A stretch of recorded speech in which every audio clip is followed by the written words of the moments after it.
All right, everybody, peace. Welcome to the GSMC College Football Podcast Show. As you guys know, I'm your host, Casuan, and we have a wonderful, jam-packed episode for you guys today. We're going to, as you guys know, it's Wednesday, so we're gonna start our previews for the games for the upcoming weekend. And as you guys know, it's our favorite segment of the week. We're going to give our way too early Heisman list once again.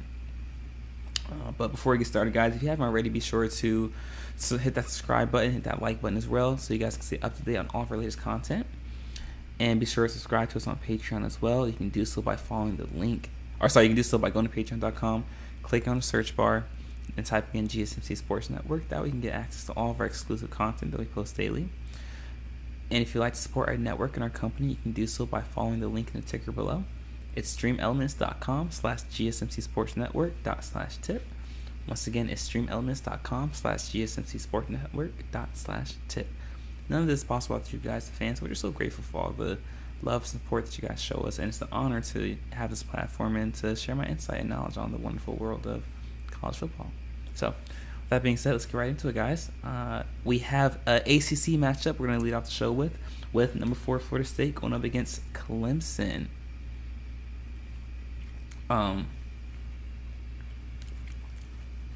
ESPN currently has Florida State with a 57.3% chance of winning the game with Matchup Predictor.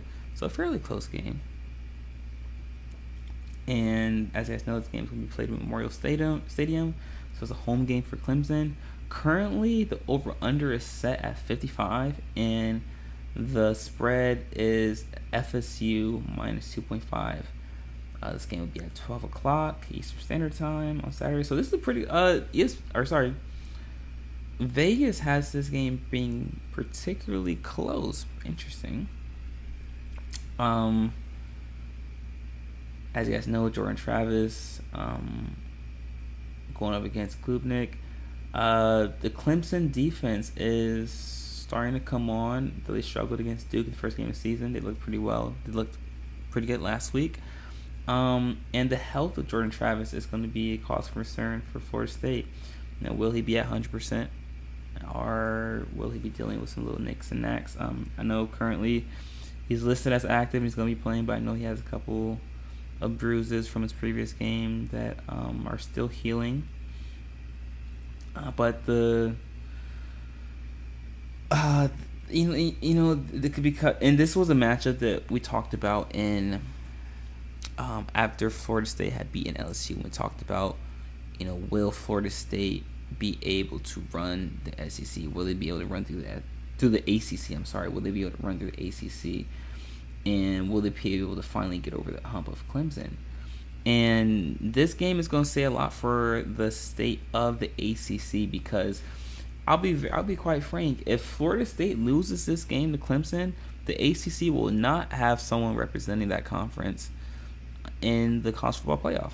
And I say that quite confidently. So there's a lot riding on this game in terms of the prestige of the ACC moving forward, not just for this season, but for next season as well.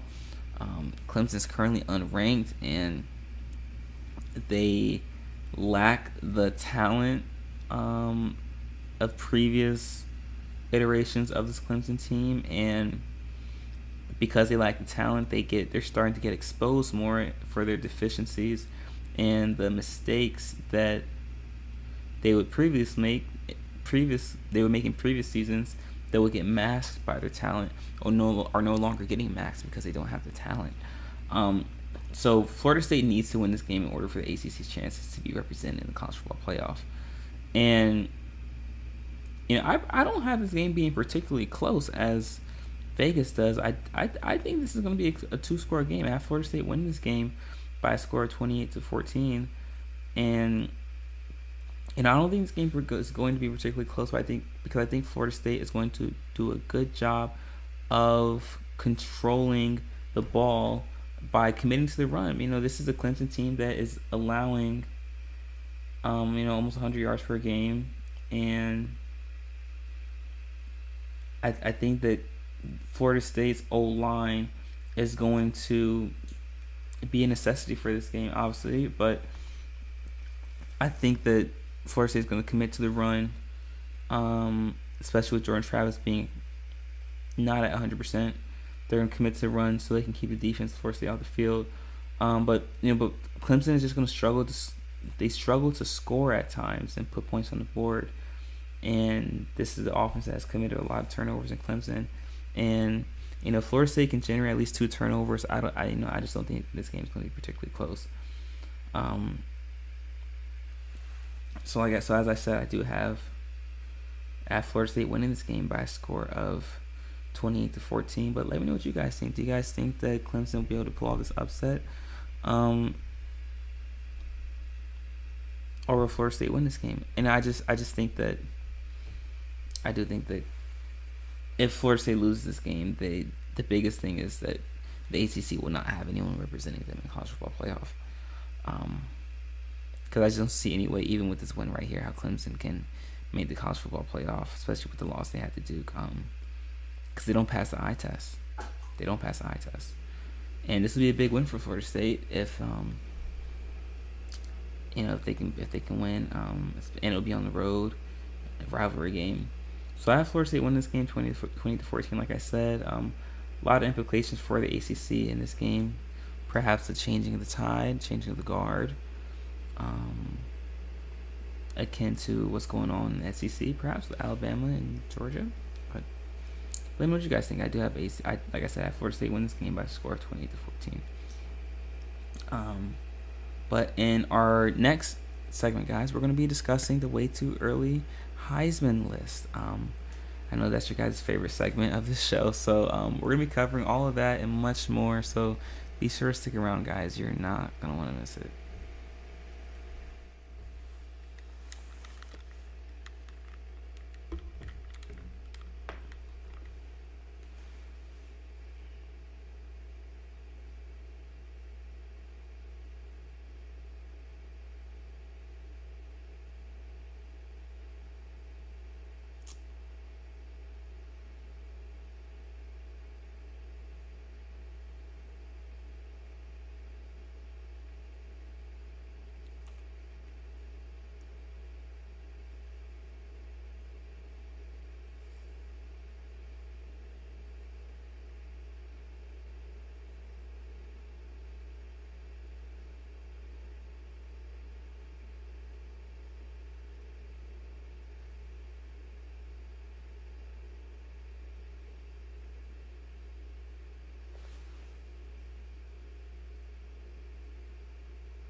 All right, everybody, welcome back. In case you missed the first segment of our show, we discussed the ACC matchup between Clemson and Florida State, and how ESPN has that game being particularly close. I don't think it's going to be particularly close, but it has a lot of implications. The ACC has a lot of implications riding on this game. Be sure to stick around though, guys, for the last segment of our show where we preview UNC and Pitt, another ACC matchup. But in this segment right here, guys, I want to do our favorite segment of the week, the way too early Heisman list. You guys provide a lot of feedback on this, so it's an honor to do this segment right here. But yes, our way too early Heisman list. The pictures might spoil it a little bit, but it's okay. We're gonna get right into it. So, coming in at number 5, Bo Nix.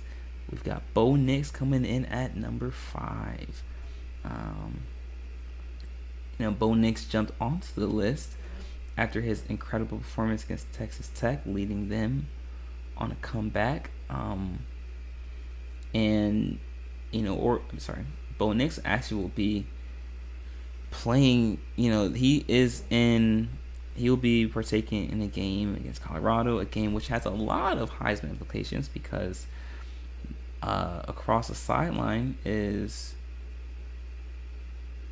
Colorado quarterback Shedeur Sanders, who might be on this Heisman list as well. But Bo Nix, on the season, currently has 893 yards, 8 touchdowns, 0 interceptions, QB rating of 181, and has Oregon ranked at number 10 in the nation right now.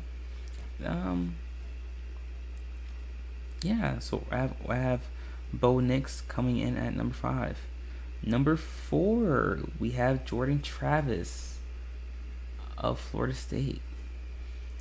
As you guys know, Jordan Travis jumped onto my list when he put on an incredible performance in prime time against LSU to open up the season. On the season, Jordan has 739 yards, 8 touchdowns, 1 interception. As I said, has that big win against LSU. And, if they can win against Clemson, it only strengthens his Heisman chances, and also it puts Florida State in prime position to win the ACC. Because I don't see another team, perhaps Duke maybe, but that's about it. Giving Florida State any issues to win the ACC. So I have Jordan Travis at number 4. Number three, making a comeback onto the list after being off it for a week, is Jaden Daniels of LSU. Jaden Daniels, as you guys know, put on an incredible performance against Mississippi State. And forgive me, I can't find his stats right now, but I'm not going to use the stats. Jaden Daniels, the performance he put on yesterday is the reason I had him on my Heisman list to in the preseason. This is a guy who is electric, both throwing the ball and passing and running the ball. He has complete control over that LSU offense, and he looks poised. And similar to last year, LSU might have started out slow, but they started to pick up momentum and find their rhythm, and they peak at the right time at the end of the year. And it looks like LSU is on that same trajectory as they were last year. So I have Jaden Daniels at number 3. Coming in at number 2. Moving down one spot for the first time all season is Caleb Williams of USC. Now, I want to say this. I do still think that Caleb Williams is the best player in college football. And he's still the best quarterback, I believe. But, they just USC just hasn't played anybody yet, and that's the only reason that he's dropped down. I mean, he's got 878 yards, 12 touchdowns. Listen, the numbers speak for itself. The film speaks for itself. The only reason the Caleb has dropped down is nothing that he's done. He's done everything right. Is more so because of this other player we have at number one. But Caleb has a Pac-12 matchup against Arizona State, and I expect him to put on the same performance that he's been putting on all year, especially with the Arizona State team that plays little to none defense. But yeah, so I have Caleb Williams at number 2, and at number 1, coming up at number 1 for the first time all year is, if you haven't guessed it already, Shedeur Sanders. Shedeur Sanders, as you guys know, coming off an amazing performance against Colorado State. By the way, that game between Colorado and Colorado State was the most streamed game on ESPN in college football history. Wow, what a stat to be a part of. Shedeur Sanders on the season, check this out, has 1,251 yards, 10 touchdowns, and 1 interception with a quarterback rating of 178. Wow, but we understand that Colorado has not been able to establish to run. Their offensive line has struggled a bit, so they're relying on Shedeur Sanders completely for their offense. But not having Travis Hunter for the next 3 weeks, be interesting to see how that affects Shedeur Sanders moving forward, and whether opposing defenses are able to now hone in on other receivers. But Colorado is in an interesting space for these next 2 weeks. They got Oregon this week, and then they've got USC the next week. And I'll say this: if Colorado can somehow find a way to win both of these games, I know it'll be extremely difficult, but I'll say this: if Colorado wins both of these games, you can pretty much lock up Shedeur Sanders having the Heisman Trophy. No question about it. No doubt about it in my mind. No question. And yeah, and it's the gauntlet will be ran. Oregon still has to play USC, and like I said, Colorado's got USC and Oregon back to back, so it'll be an interesting matchup to see moving forward.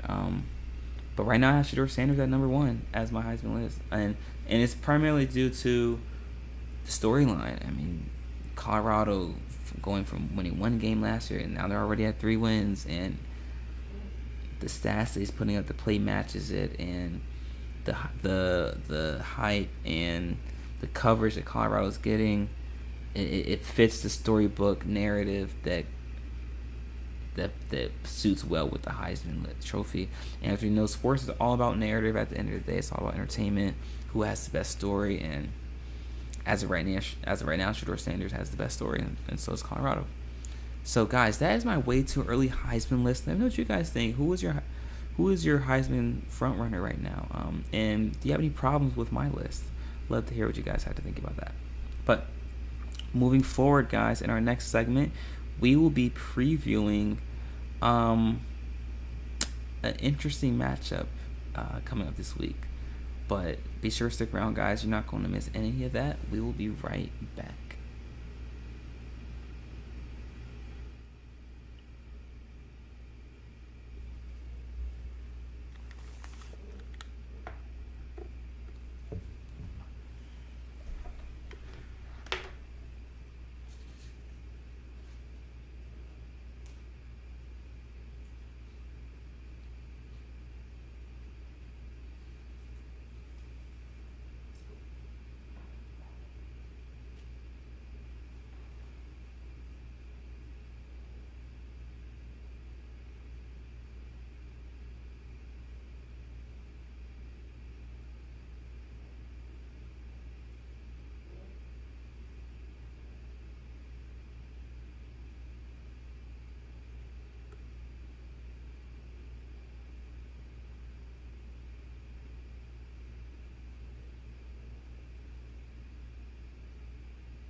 All right, welcome back. In case you missed the last two segments of our show, we discussed the matchup between Florida State and Clemson and how that match will have major implications for the ACC moving forward. And we discussed in the second segment our way too early Heisman list. And I had Bo Nix coming in at number 5, and Jordan Travis coming in at number 4, Jaden Daniels coming in at number 3 for his performance against Mississippi State.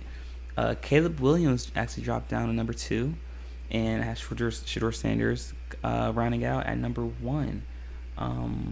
As we know, sports is all about narrative because it's just entertainment at the end of the day. So whoever has the best storyline, whoever has the best narrative, is normally what's going to come to the forefront. It's normally what's going to prevail in the end. And Colorado has an amazing story. I mean, like I said in the last segment, that Colorado State game was the most streamed game on ESPN in history, in college football history. So, the numbers speak for itself. And though I still do believe that Caleb Williams is the best quarterback still in college football, but the narrative and the storyline speaks for itself, man. I will have to go with Shedeur Sanders right now as the Heisman frontrunner. But that being said, guys, let's get into some Pac-12 play. Little matchup with number 8 Washington going up against Cal. Matchup predictor currently has Washington with an 84.6% chance of winning the game,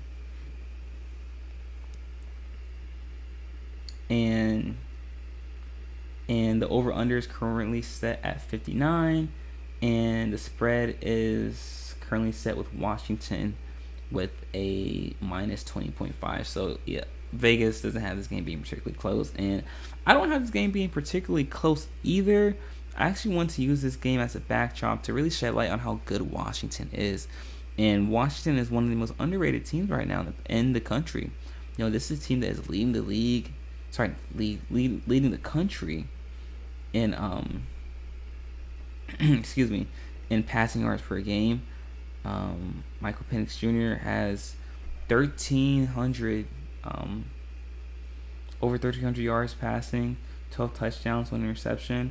Another possible Heisman candidate list. He didn't make my list this week, but very well might be on the list next week. Watch out, Bo Nix. He performed well against Colorado. But so this is a team that leads the nation in passing, and also is only giving up 280 total yards per game. So their defense is playing particularly well also. And this game will be the late night game on ESPN at 10:30. So people will finally get to see Washington play on a primetime stage, and people are going to finally get to see how good Washington is. And if Washington can and by the way, I do think this will be the year that the Pac-12 will be able to get a one-loss team into the college football playoff, because as I talked about on Monday actually, that I think the Pac-12 is the best conference in college football so far, and I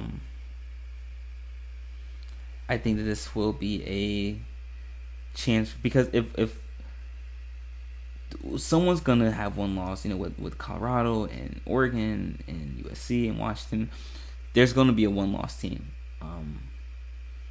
But whoever wins the conference, if they can manage to only have one loss at the end of the conference championship, then I do believe that the Pac-12 will have its first ever one loss conference champion into the Pac-12, into the college football playoff. And as of right now, I think Washington's better than Oregon. I think that Washington's, you could argue, is as good as USC, because USC's defense has just been atrocious so far. It looks like they haven't made any progression, and they haven't played anybody yet either. So that's a little concerning. But if you had to ask me right now who do I think would win the Pac-12, I'd have to go with Washington. But let me know what you guys think. First of all, is the Pac-12 the best conference in college football? Is Washington the best team in the Pac-12? I know we talk a lot about Colorado, but how realistic is it that they're going to be able to beat USC and Oregon in back-to-back weeks? We know how porous Oregon's defense is and how they struggled against Texas Tech. And like I said, we talked about USC and Caleb Williams, but their defense is struggling as well, and their offensive line can be susceptible as well.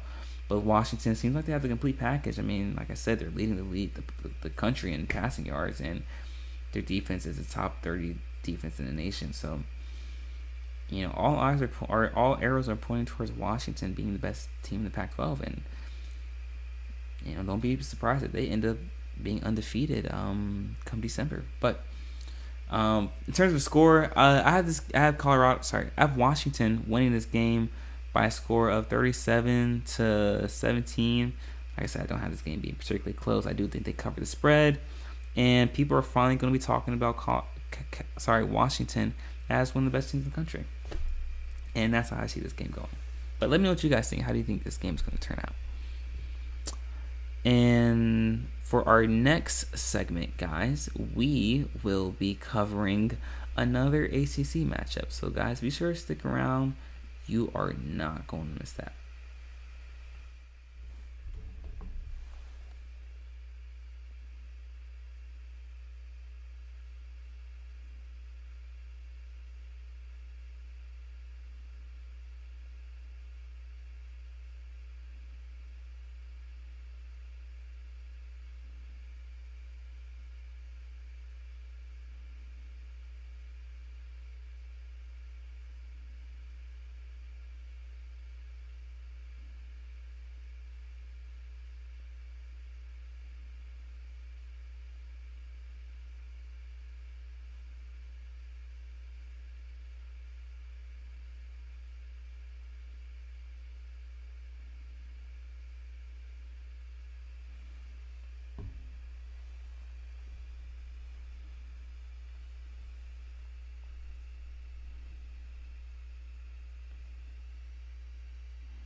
All right, everybody, welcome back. In case you missed the first 3 segments of our show, we discussed the ACC matchup between Florida and Florida State and why that matchup has major implications for the ACC moving forward, and how if Florida State loses this game against Clemson, then the ACC will not have anyone representing them in the college football playoff come January. And we also gave our list again for the way too early Heisman candidates. Ashley Dorr Sanders at number 1, Caleb Williams at number 2, Jaden Daniels at number 3, Jordan Travis at number 4, and Bo Nix at number 5. But I would love to know what you guys think about my list, and who do you guys think is the leading Heisman frontrunner right now? But looking forward to hearing what you guys have to say about that. And in our last segment, we covered Washington and Cal, and how I believe Washington is the best team in the Pac-12. And with them playing on a primetime stage at 10:30 on ESPN, they're finally going to get to show the country, the nation, why they're actually the best team in the Pac-12. And they lead the nation in passing yards. And Penix Jr. could very well be a Heisman candidate if if Washington continues to play the way they've been playing and they manage to knock off USC and or Oregon and or Colorado. Yeah, so listen, Pac-12 is in a very great space right now, and it's so unfortunate that for all intents and purposes there won't be a Pac-12 next year. But in this last segment, guys, we're going to cover North Carolina and Pitt, another ACC matchup. But before we get started, if you haven't already, be sure to hit the subscribe button, hit the like button as well, so you guys can stay up to date on all of our latest content. And be sure to subscribe to us on Patreon as well. You can do so by going to patreon.com, clicking on the search bar and typing in GSMC Sports Network. And if you'd like to support our network and our company, you can do so by following the link in the ticker below. It's streamelements.com/GSMC Sports Network/tip.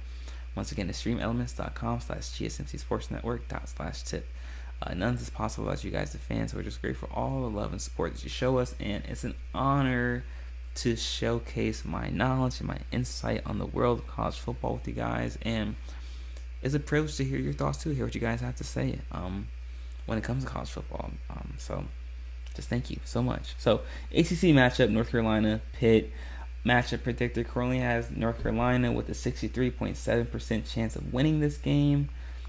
This game will be played in Acrisure Stadium, which means it's a home game for Pitt. The over-under is set at 50, and the spread currently has North Carolina minus 7.5. So a little bit of a close game, one-score game. North Carolina currently averaging 494 passing total yards per game while allowing 382. The secondary has struggled quite a bit this season by allowing 253 passing yards per game. Pitt currently is averaging 321 total yards per game while allowing 236. As you guys know, Pitt is currently 1-2 on the year, with a win against Warford but losses to Cincinnati and West Virginia. In both games, their offense has struggled tremendously.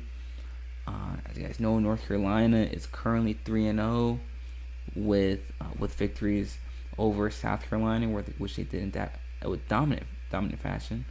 Appalachian State, rematch from last year, which they lost, actually, by the way. But this year they won 40-34, and a win against Minnesota, which they dominated 31-13. So North Carolina is starting to... It looks like their defense is starting to progress, particularly their secondary. I know they're giving up 253 passing yards right now, but that's because of the horrendous performance against Appalachian State. But they picked it up against Minnesota slightly. I know they gave up 31 points, but and I see some improvements in the secondary. They're starting to run a lot more man coverage, and if the interior, particularly the DNs for North Carolina, if they can generate more pressure and contain Pitt's quarterback Djokovic, keeping him inside the pocket, forcing him to move up into the pocket, and forcing him to make quicker reads. We know he has 3 interceptions so far in the season. I think that's going to bode well for North Carolina. We see that Pitt already struggles to move the ball on offense. They only average 178 passing yards per game, which is why I think that North Carolina won't struggle as much as they normally do, because they're not facing that big of a threat in the air. And Pitt's rushing attack is good. They average 143 yards, but we know that North Carolina's interior is the stable point for their defense, particularly, like I said, their DNs. So if the DNs can generate pressure, it'll make it that much easier for the secondary. And seeing that the secondary isn't going up against that big of a threat this week in the air, I don't see this game being as close as Match Predictor says it will be. I think North Carolina's going to cover the spread. I think it's going to be a 10-point game. I have North Carolina winning this game by a score of 24-14. I can even see as low as 20-10. I just don't see Pitt just can't score the ball. I mean, they do a poor job of moving the ball downfield, and they can't extend their drives, which forces the defense to stay out on the field longer than they need to. And I think North Carolina is going to be able to control the ball, control tempo, and I wouldn't be surprised if North Carolina's secondary leads this game with 3 or more turnovers or 3 more interceptions. If the over-under for interceptions was set at 3, I would take the over. But like I said, I don't have this game to be particularly close. I have North Carolina. I have North Carolina covering the spread by 10 points. But let me know what you guys think about this matchup. Will this matchup be a close game? And do you guys see an upset possibly occurring? Do you see Pitt possibly taking down North Carolina at home? I don't, but let me know what you guys think about all of that. Because I don't see it. I don't see it happening. But would love to see what you guys think about that. But guys, that is it for our show today. Wow, this was a wonderful show. Thank you guys so much for tuning in. Like I said already, be sure to subscribe button and the like button as well. And if you haven't already, be sure to check out our other shows as well. Be sure to check out the GSMC Baseball Podcast, GSMC Basketball Podcast, GSMC Fantasy Football Podcast, and the GSMC NFL Podcast as well. All of our hosts provide great insight and knowledge on the sports that they're covering, and it's an honor and a privilege to be working alongside them because they are some of the best in the business, and I highly recommend tuning into their shows. But guys, we will be back again, same time as tomorrow, 7:30 Eastern Standard Time, 7:30 p.m.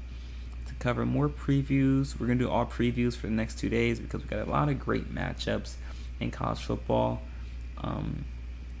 And I'm looking forward to sharing all of my insight with you guys. But guys, like I said, we'll be back in tomorrow, same time, 7:30 p.m. Eastern Standard Time.